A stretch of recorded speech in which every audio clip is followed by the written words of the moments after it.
Ayağın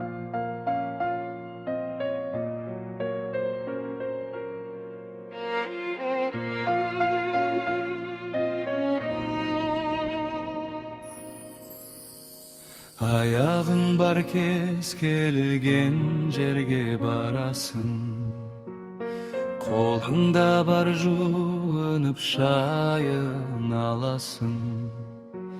Zәулім үйің бар, жап-жарық мамық төсегің, ал киімдеріңді киесің тапса жарасың. Ешкімге мұқтаж емес едің ғой қарашы, сені біреулер жуындыруда шамасы. Жарасын тапқан киіміңді ес үстіңе, екі құлаш ақматта орауда ағасы.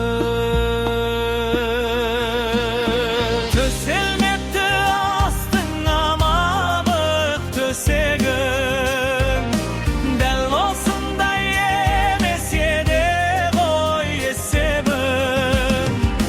Зәулім үйіңде көлігің қалды артында, тірнектеп салған, тірнектеп алған есебің.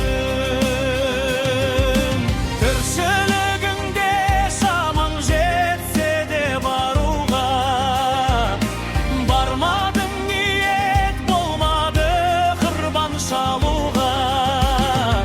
Ал бүгін сені қаласаң мейлі қалама, ақтық сапарға бәрі шығарып салуда.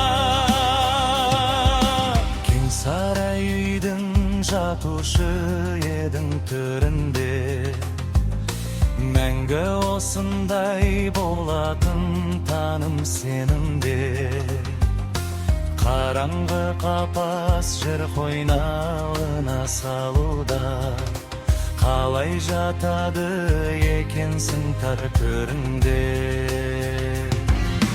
Кез келген сенің сөзіңді күнде құптайтын, дос жарандарың үйіңнен сенің шақпайтын.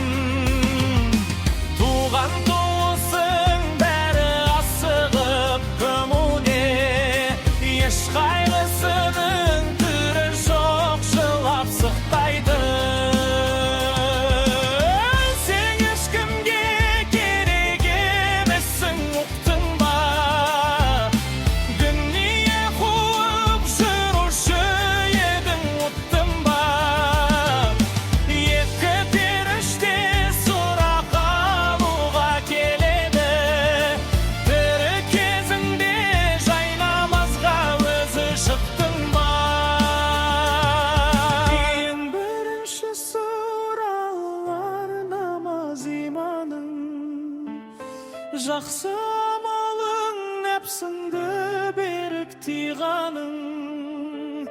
Осы амалдар табылса қуған дәптірден, ал табылмаса пайда бермейді жиғаның.